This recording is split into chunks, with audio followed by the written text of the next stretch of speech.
मेरी देश के हर नागरिक से अपील है, जहां संभव हो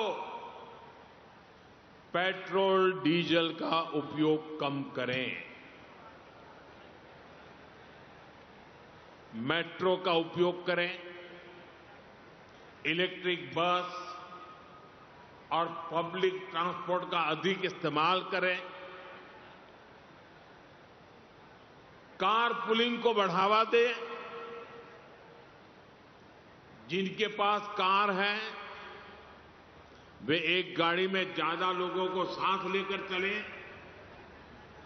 जिनके पास ईवी है वे भी दूसरों की मदद के लिए आगे आएं। साथियों, डिजिटल टेक्नोलॉजी ने अब इतना कुछ आसान बना दिया है। टेक्नोलॉजी की मदद भी हमारे लिए बहुत फायदेमंद होगी। ये जरूरी है कि सरकारी और प्राइवेट दोनों ही दफ्तरों में वर्चुअल मीटिंग्स और वर्क फ्रॉम होम को प्राथमिकता दी जाए। मैं कुछ स्कूलों से भी आग्रह करूंगा कि कुछ समय के लिए ऑनलाइन क्लासेज की व्यवस्था पर काम करें। साथियों, सिर्फ ईंधन ही नहीं, खाने के तेल पर भी देश की बड़ी विदेशी मुद्रा खर्च होती है। अगर हम थोड़ा संयम बरतें, तेल की खपत कम करें, खाने के तेल की, तो इससे देश और हमारी सेहत दोनों को लाभ होगा। और सूरत वालों को मैं खास कहता हूं,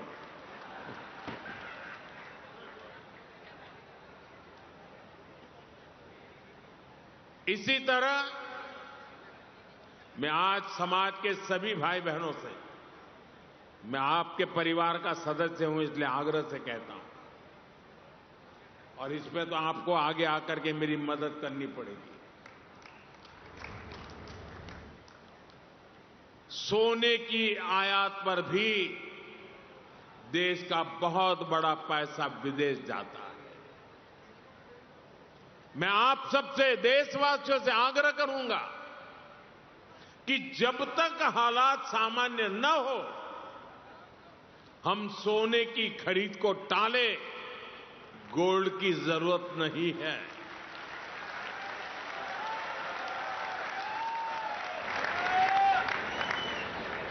साथियों, आज समय की मांग है कि हम वोकल फॉर लोकल को एक जन आंदोलन बनाएं। विदेशी सामान की जगह लोकल उत्पादों को अपनाएं। अपने गांव, अपने शहर, अपने देश के उद्यमियों को हम ताकत दें। यहां लोग बैठे हैं, बहुत अच्छी चीजें बनाते हैं, श्रेष्ठ चीजों का उत्पादन करते हैं। साथियों, हमारे में से ज्यादातर खेती के कारोबार की दुनिया से पैदा होकर के यहां आए हैं। खेती में स्वदेशी खाद को बढ़ावा मिले, नेचुरल फार्मिंग को बढ़ावा मिले, डीजल पंप की जगह सोलर पंप्स का उपयोग बढ़े। और हम तो किसान के बेटे हैं, किसान की बेटियां हैं। हमें अपना खेत सबसे पहले बचाना है, हमें अपनी धरती मां को बचाना है, हमें केमिकल फर्टिलाइजरों से अपनी धरती मां को मारना नहीं चाहिए। हमारे खेत को बचाना है, हमारी धरती मां को बचाना है। और इसलिए मैं आप सबसे आग्रह करूंगा कि आप अपने गांव में हर किसान भाई बहन को केमिकल फर्टिलाइजर से मुक्ति का रास्ता बताइए, नेचुरल फार्मिंग की तरफ ले जाइए।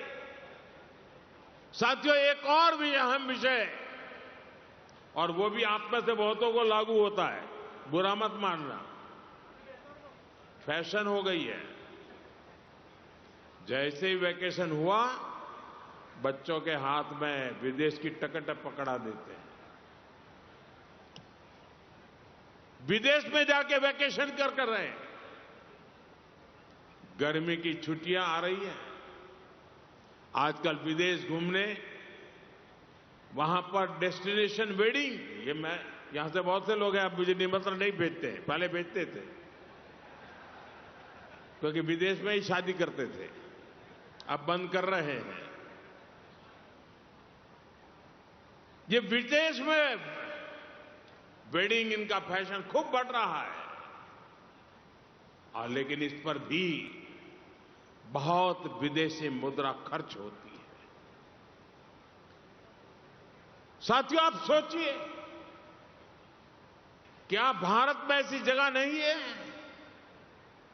जो हम अपनी वैकेशन वहां मनाएं, हमारे बच्चों को हमारा इतिहास पढ़ाएं, हम अपने स्थानों पर गर्व करें? और जरूरी है कि भारत में ही अपनी वैकेशन मनाएं। और वेडिंग के लिए भी मैं नहीं मानता हूं कि भारत से अधिक कोई अच्छी पवित्र जगह हो सकती है हमारे लिए।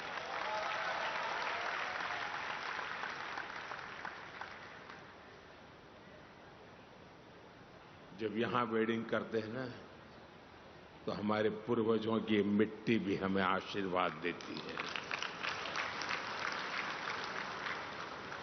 और वेडिंग के लिए भी भारत के ही अनेक स्थान है, उसको हम चुने। हमारे गुजरात में तो वैसे भी एक से बढ़कर एक स्थान है।